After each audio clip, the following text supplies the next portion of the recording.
of the most surprising statistics that I learned in recent years about human trafficking is that less than 2% of all victims are able to walk away with their life. Most die during the trafficking, and their average lifespan is only 7 years in trafficking before they are killed. There's a lot of suicide. There's a lot of drug overdose. There's a lot of being beaten to death.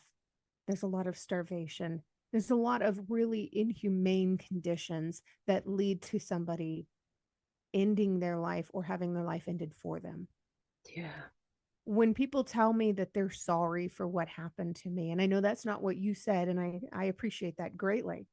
I Yeah. always try to tell them, I will never be sorry for what happened to me, because if it had been anybody else in my shoes, and it would have been somebody, they Yeah. probably would not have survived, because I know this statistic. I was Yeah. kept alive for a purpose.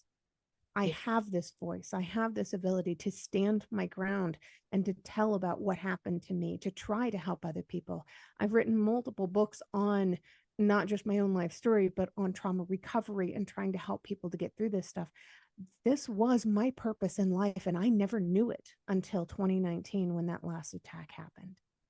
And I call it the last attack because it's the last attack that I allowed to ever rule my life. Yeah. Yeah.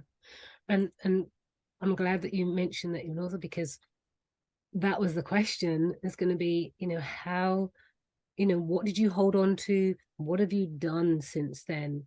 And you've mentioned your books, and I know that you're also speaking. So tell me a little bit more about.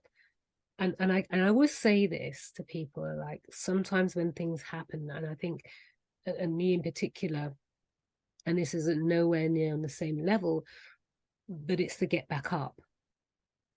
And I always say that, it's the dust yourself off and get back up. And like you've mentioned that you have this purpose. So tell me more about your get back up. Getting back up to me was never really an option. I had to. Starting at 4 years old, what were my options in life? I could either roll over and play dead, or I could get up and go back outside and play. I mean, this was my life starting at 4 years old. It became a habit for me through the trauma to get back up. And sometimes it's important to just sit down and live in that moment and understand it's okay to not be okay. I need to take a day to breathe. I was supposed to be in this great big group meeting yesterday, and I had a very full schedule, and I just needed to take some time for myself. And I took that opportunity. Instead of going to this networking meeting, I took the opportunity to just spend some time with me. Yeah. It's so important to make sure we do that too. I mean, healthcare is, kind of a vital thing. We go to doctors to fix broken bones and to take care of illnesses and infections.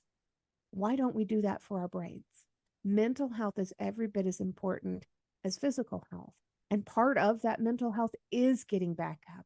It is making sure that if you do spend that little while with yourself and you spend some time grieving for what might have been, because your trauma has changed your life and your trajectory completely, it's okay to grieve for what might have been.